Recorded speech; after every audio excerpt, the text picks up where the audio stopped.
Olá pessoal, sejam todos muito bem-vindos a mais um episódio do nosso OndaCast, que é onde nós trazemos para vocês informações relacionadas ao autismo, para que todo mundo possa entender um pouquinho mais sobre essa condição.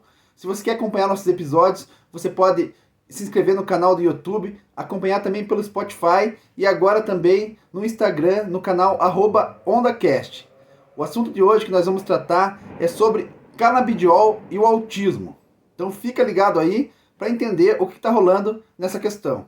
Você está ouvindo o OndaCast, o podcast da Onda Autismo sobre TEA, trazendo informação e entretenimento com respeito ao protagonismo e à representatividade. O Conselho Federal de Medicina, como vocês devem ter acompanhado aí nos últimos dias, restringiu o uso do canabidiol, indicando seu uso apenas para epilepsia refratária em crianças e adolescentes com síndrome de Dravet e Lennox-Gastaut ou esclerose tuberosa.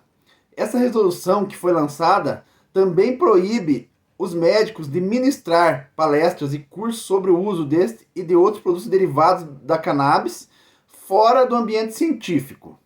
Ainda também, essa norma proíbe o médico de prescrever qualquer outra substância derivada da maconha, como por exemplo substâncias que contenham o THC, que é o outro substrato da maconha. O Conselho Federal de Medicina diz que está baseado em estudos científicos e que encontrou resultados positivos para essas doenças que eles indicam aí o CBD, que são essas que eu citei anteriormente, mas que tem resultados negativos para diversas outras situações. E aí você pergunta, tá, mas o que o autismo tem a ver com isso?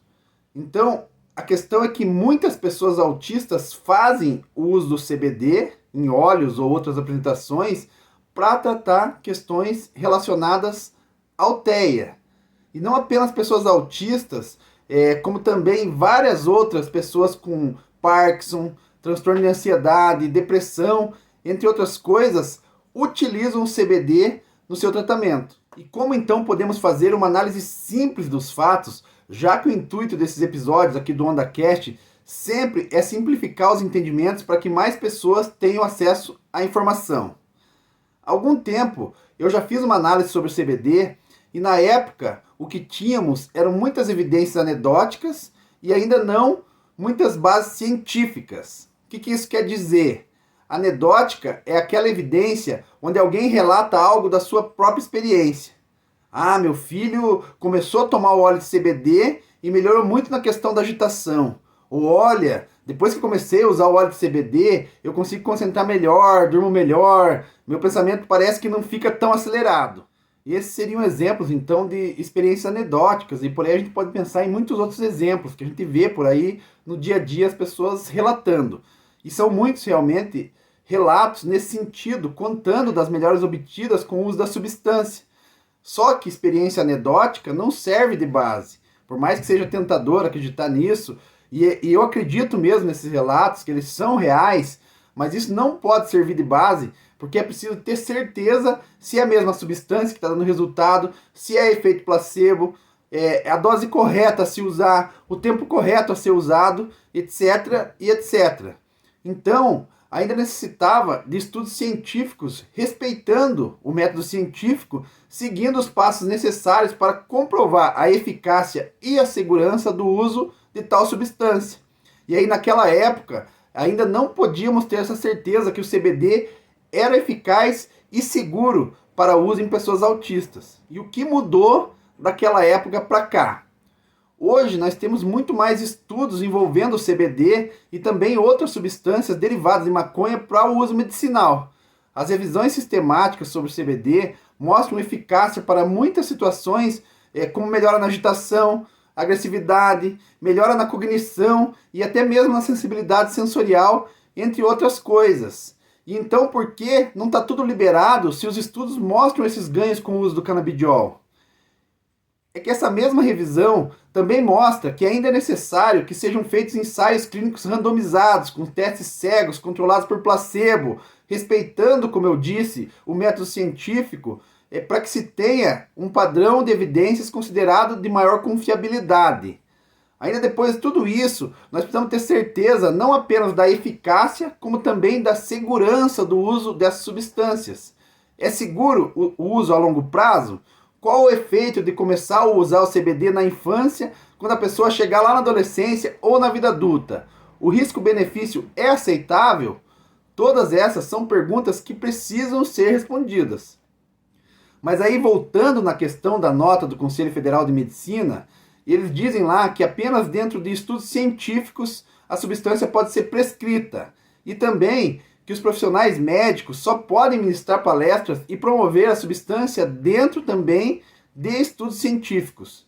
Me parece que há uma preocupação com o uso indiscriminado da substância, que, como já expliquei, tem efeitos muito promissores segundo a revisão sistemática, porém necessita de mais estudos. E entendo também que o Conselho está preocupado com a indicação feita por médicos, que é a classe a qual esse Conselho representa, sem que todas as questões fiquem claras às famílias para as quais esses derivados estão sendo prescritos. Importante ressaltar que a Associação Brasileira de Psiquiatria apoiou essa nota do CFM. Agora, um contraponto que eu preciso destacar chama a atenção o fato do Conselho Federal de Medicina proibir assim tão bruscamente e enfaticamente a indicação por médicos do CBD, ao invés de orientar para que essas questões ficassem claras às famílias quando o médico indica e prescreve tal substância. Aí, no meu ponto de vista, seria uma relação médico-paciente, e tanto que as partes estivessem cientes e bem orientadas dos riscos e benefícios dentro do que a ciência poderia garantir até aquele momento, aí o uso ficaria permitido de uma maneira mais consciente. Ah, mas o CFM tem que garantir a segurança das pessoas. Ok, concordo. A estranheza fica por conta de que em outras situações isso não foi tão enfático. Vejamos o exemplo recente da cloroquina na pandemia, onde já com evidências robustas, claras, da falta de eficácia para o coronavírus, nós não vimos uma atitude tão enfática assim do CFM. Dito tudo isso, eu busquei fazer uma análise aqui, deixando de lado as paixões que às vezes envolvem essas discussões, e procurei trazer pontos para que vocês entendam o que já temos e o que ainda falta para sabermos sobre o uso do CBD para pessoas autistas.